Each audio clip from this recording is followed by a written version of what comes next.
رسول الله صلی الله علیه و سلم فرمودند هر یکی از شما را هر وقتا که میمرید، هر وقتا که انسان از این دنیا میرود، جایگاهش را در قبر نشان داده می شود. هر صبح و هر شام جایی که عاقبتش است نشان داده می شود بر اون انسان. اگر اون انسان از اهل جنت باشد، جایگاهش از اهل جنت نشان داده می شود که روز قیامت شید تو از قبر میخزی و جایت همی است، خرسندی برای اون.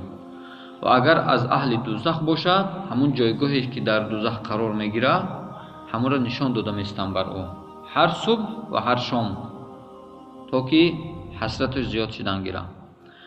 گفته میشد است این است جایگاهی تو حتی روزی که الله تو را از قبر بیرون میکند. روایت امام بخاری. یک روز ابو هریره الله تعالی از او راضی باد روایت کردند که در بازار مدینه میگذشت، گشت و گذار میکرد. پس ایستاد کرد و به مردم گفت ای مردم بازاری، ای مردمی که در بازار قرار دارین، چی چیز شما را عاجز نموده است، بی نصیب گردانده است که شما اینجا به اهمیت ایستاده اید؟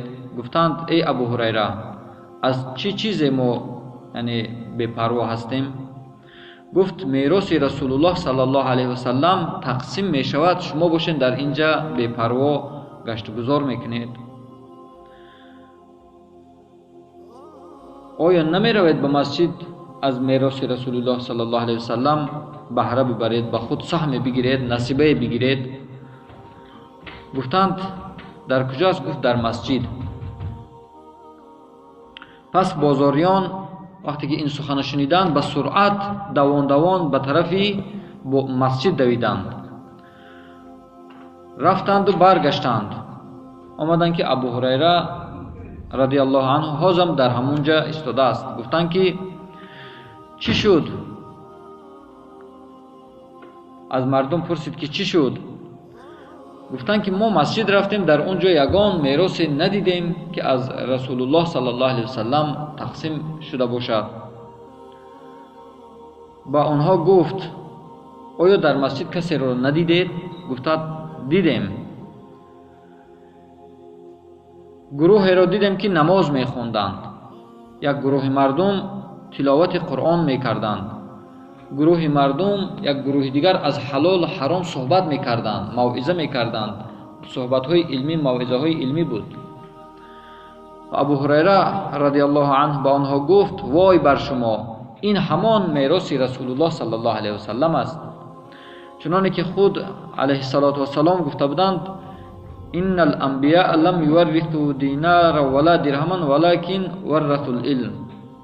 پیغمبرها هرگز دینار و درهم از خود باقی نماندند، میلیون یا که میلیارد دلارها و یورو از خود باقی نماندند که مردم را تقسیم کنند و زندگی کنند. از خود علم میراث میاندند به مردم، علم. و هر انسانی که بگیرد به نصیبه پره بگیرد. یک بزرگ میگوید که نداده های الله را هم عطای از سوی الله بدان.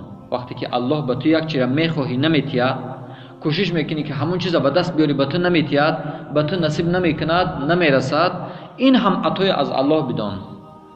زیرا الله این هرگز از روی بخل به تو نداده است که مقصد بگی که الله یعنی از روی مقصد به ما راضی نشده که همین را بتید، که از روی بخیلی باشد، بلکه میگه از روی لطف چیزی را به تو نمیدهد.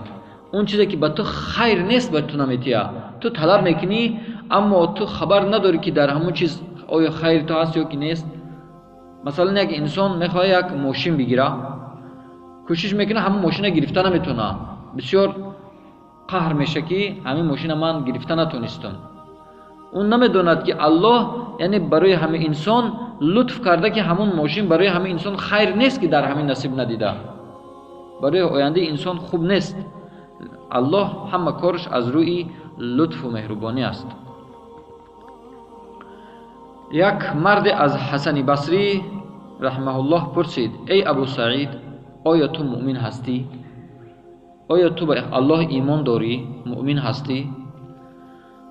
ابو سعید یکی از بزرگان دین بود، پس گفت: ایمان دو قسم می شود. گفت دو قسم، دو تقسیم می شود، دو خیل می شود. اگر تو مرا می پرسی از ایمان به الله و ایمان به ملائکه ها و کتاب های آسمانی و به پیغمبران و به جنت و دوزخ و به زنده گردانیدن بعد از مردن پرسان کنی، ما به اون همش ایمان دارم، باور دارم که این همش هست، وجود دارد. و اگر تو مرا میپرسی از سخن الله جل جلاله بسم الله الرحمن الرحیم: انما المؤمنون الذين اذا ذكر الله وجلت قلوبهم واذا تليت عليهم آياته زادتهم ایمانا وعلى ربهم يتوكلون الذين يقيمون الصلاة ومما رزقناهم ينفقون أولئك هم المؤمنون حقا لهم درجات عند ربهم ومغفرة ورزق كريم. یعنی بیشک و شبه واقعا مؤمن هایی که وقتی که ذکر نام الله را شنیدند دلهاشون قلبهاشون به لرزه می آید و وقتی که آیات های قرآن تلاوت کرده شد ایمانشان زیاده می شود، زیاده شده رفتن می گیرد و آنها همون مؤمن های هستند که به الله توکل دارند، به الله تکیه می کنند. و آنها همون مؤمن های هستند که نمازشان را 5 وقت برپا می دارند، در وقت خودش نماز بر رکوع و سجده هاش بجا می آورند. اونها ان مؤمنان حقیقی و آنها از مالی که الله میگه به آنها ما میتیم در راه الله انفاق میکنن، در راه الله مالشون میتین صدقه میکنن، خیر میکنن. اونها ان مؤمنان حقیقی از برای آنها درجه های بلند است در نزد الله شان و بخشش الله است و رزق فراوان از جانب الله. گفت اگر تو از این جمله مؤمن ها مرا پرسان کنی بپرسی، پس قسم به الله من نمیدونم که آیا من از این جمله هستم یا نه. این جمله را کی گفت؟ شیخ حسن بصری. وقتی که شیخ حسن بصری یکی از بزرگان دین این سخن گفت که اونها چقدر زهد و تقوا داشتن، پس ما کجا و شیخ حسن بصری کجا؟ که ما باید همون خیل مؤمن باشیم که وقتی که نام الله شنیدیم قلبمون در لرزه بیاید، آب چشممون بریزه. وقتی که آیات های قرآن در یک جا گوش کردیم زود خاموش نکنیم، گوش کنیم، به راحت گوش کنیم، با گوش دل گوش کنیم.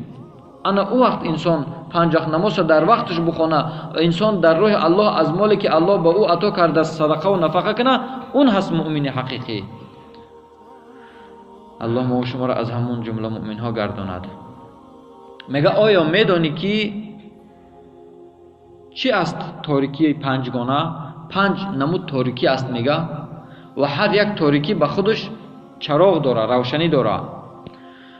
همین گناه خود تاریکی است. گناه برای انسان یک تاریکی است، اما روشنی وی، چراغ وی توبه است که قلب انسان به گناه کردن تاریک میشه، به توبه کردن روشن میشه.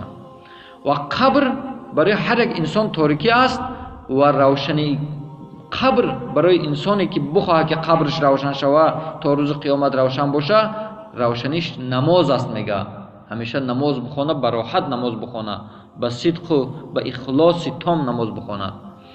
و ترازو تاریکی است و روشنی وی لا اله الا الله است. انسانی که از صدق دل لا اله الا الله بگه و به اون عمل کنه، ترازوی عمل وی روشن میشه و مقصد نامه اعمالش، عملهای صالحش وزبین میشه.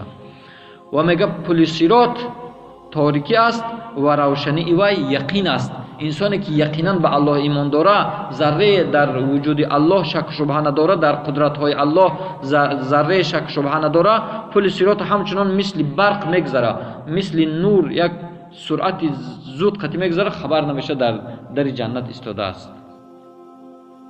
میگه آخرت تاریکی است و روشنی وی عمل صالح در این دنیا است.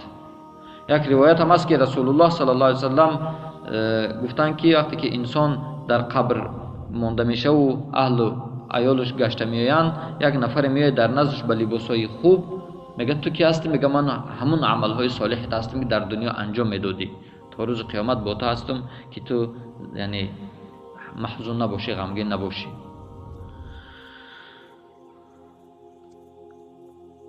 چهار چیز است میگه که هرگز در حیات اونها را ترک مکن. همین چهار چیز همیشه با خود نگاه بدار. هرگز شکر، اگر که نعمت کمترین هم به تو برسه، شکر فراموش نکن. زیرا اگر شکر فراموش کردی، از زیادت شدن نعمت محروم میشوی. الله چه میگه؟ بسم الله الرحمن الرحیم لئن شکرتم لازیدنکم. اگر شما شکرانه نعمت مرا به جا میارین، ما شما را زیادتر نعمت میتیم. الله یک بنده را میسنجه، کمی نعمت میتیا، او بنده ناشکری میکنه، الله همون هم از او میگیره. اگر دختر داد نعمت الله است که شکرانه کردی، پسرت میتیا. اگر خانه مایده داد شکرانه نعمت کردی، خانه کلان میتیا. اگر با کم قناعت کردی، پیسی کم کار میکنی، شکرانه که الله با روز میشه که با اویلی که با پولی کلان هم میرساند. شکرانه همیشه باید برای انسان باشه که از نعمت الله محروم نشود.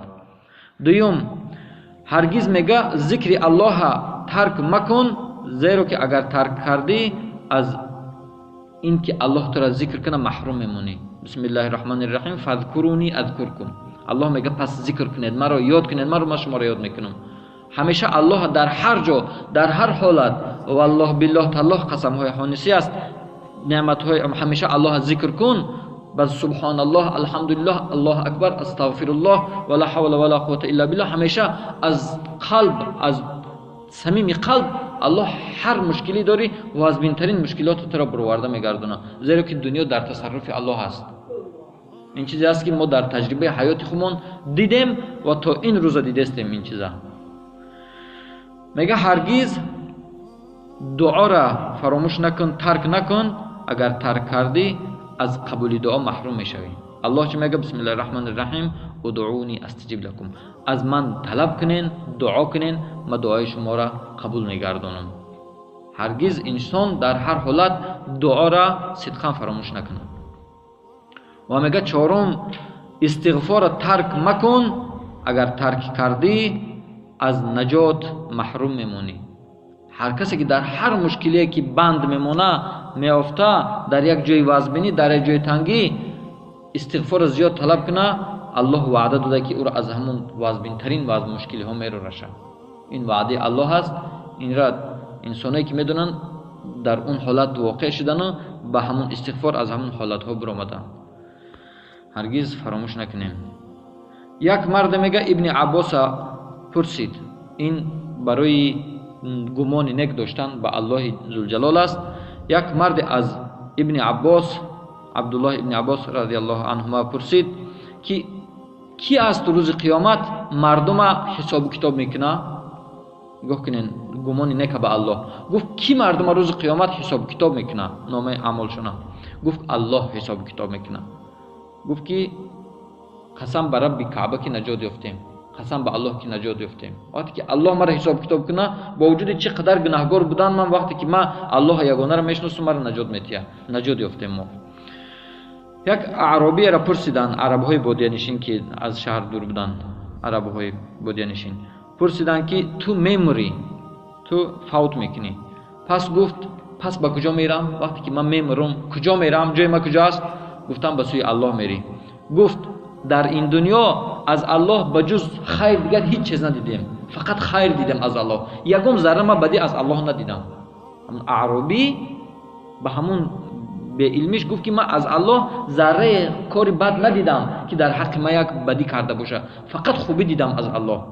وقتی که به الله باشه، به سوی الله باشه، در این دنیا که خیر دیدیم، آیا ما بترسیم که روز قیامت یعنی روبرو میشیم؟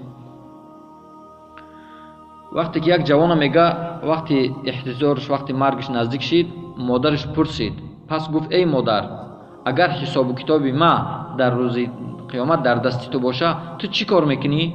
گفت که من به تو رحم میکنم، به تو رحم میکنم روز قیامت اگر حساب کتاب تو را در دست من تیان. پس گفت آرام باش، الله از تو دیده رحم خورتر است، با رحم تر است نسبت من. همین قدر تو برای من رحم میکنی، میگی رحم میکنم، الله ارحم الراحمین است، رحم کننده ترین رحم کننده است. و آخر دعوانا ان الحمد لله رب العالمین. سبحانك اللهم وبحمدك اشهد ان لا اله الا انت استغفرك واتوب اليك والسلام عليكم ورحمه الله وبركاته.